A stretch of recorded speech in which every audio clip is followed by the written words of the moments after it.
We should be the people of the Quran. So humility and sincerity. When you are the person of the Quran, you're representing the book, the Kalam of Allah. You need to humble yourself. And always remember, the Quran is what's going to take you to paradise, inshallah. It's not you. If you have a voice that is so mesmerizing, if someone says to you, mashallah, beautiful voice, do not allow an atom of arrogance deep inside you. Thank Allah. Because Allah who can take away someone's voice. It is Allah who can take away the gift of memorization of Quran. I've worked with so many youth in prison throughout London as a chaplain, and I've seen prisoners who have connected with the Quran in prison, who have come away from the Quran and come back to the Quran. And one of the most beautiful things about the Quran is the Quran humbles you. The Quran brings you down to reality, because the Quran is what makes you. The second piece of advice, especially for the youth here today, don't let the Quran be just Ramadan. You know, these days we see so many adverts going around, Ramadan journals, Ramadan this, Ramadan that, Ramadan, and I'm not saying it's wrong. But how many youngsters I know personally who recite Quran in Taraweeh and the Quran is forgotten for the rest of the year? Yes, the Quran says شهر رمضان الذي أنزل فيه القرآن, but the Quran is for life. The Quran should be your lifelong companion, your lifelong responsibility. When I finished my hifdh at the age of 10, my ustad said to me, and I still remember his words, he said the easiest part is when you memorize the Quran. The hardest part is to learn it for the rest of your life. Let me repeat that again. The easiest part is when you memorize the Quran, because it's exciting. You're learning new words, new messages, new surahs.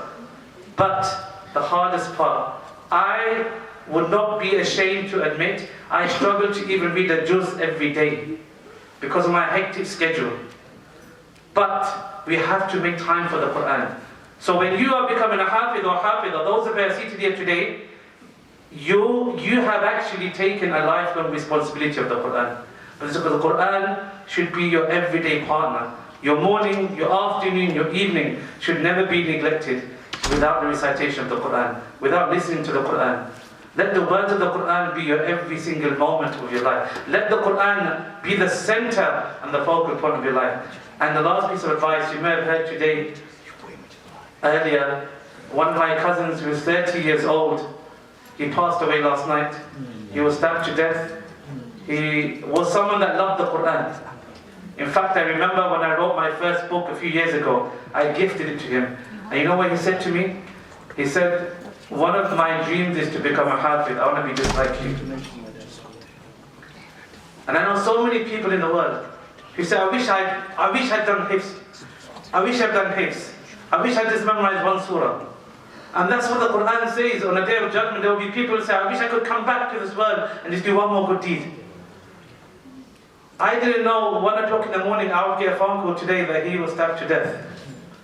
5 months ago, you may remember, my beloved student Hifdh Aqil, who I mentored and taught for over 10 years. His mum is seated here today as my witness.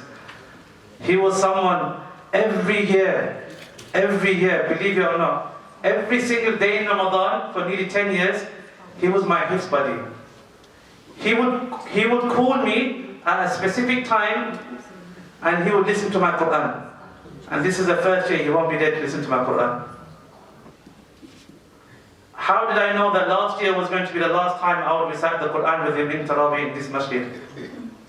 And this year I made a decision, after 23 years of leading Taraweeh, is my first year I'm taking a break, to spend more time with my family, to listen to different reciters. And you know what the beautiful thing about today is seeing we have such a bright future ahead of us. We have young female reciters who inshallah will be the future Aishas, Khadijas of tomorrow. Everyone say inshallah. I don't care what anybody says. When we started the female competition 3 years ago, there were some scholars, people who ridiculed, who messaged us, who emailed us, and abused us for doing what we are doing today. But if our females are not given a chance to be empowered by the Quran, how can we say that we are Muslim? Who was the one that recited and learned the most hadith? Who would go to this one very woman, Aisha radiallahu anha? She memorized one of the most high volumes of hadith. Women have just as much impact to make in society than men.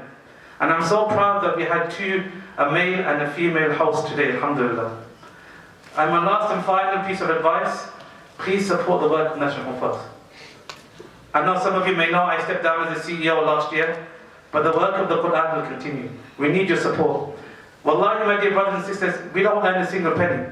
Qari Sultan, Ustad Mijnun, Brother Jamal, our judges, we get whatever we get from donation, from your support. You have in front of you standing orders, pledge forms. Whatever you can give to support our organization, please do. And most importantly, the work of the Quran needs to continue. We need to provide more platforms like this for our youth. Before I finish, I'd like to say a few words to thank key individuals. First of all, a sincere thanks to Ustad Mijnun and Sister Aisha. Can we have a takbir for them, please?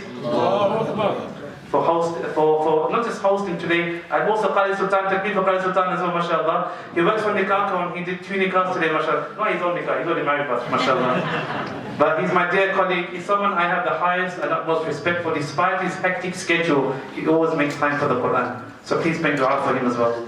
And also not forgetting our judges, Ustad Ruqayya, Ustad Roshanara, Ustad Masiha, Ustad Saliha. We are so blessed and fortunate to have you, your knowledge, your expertise.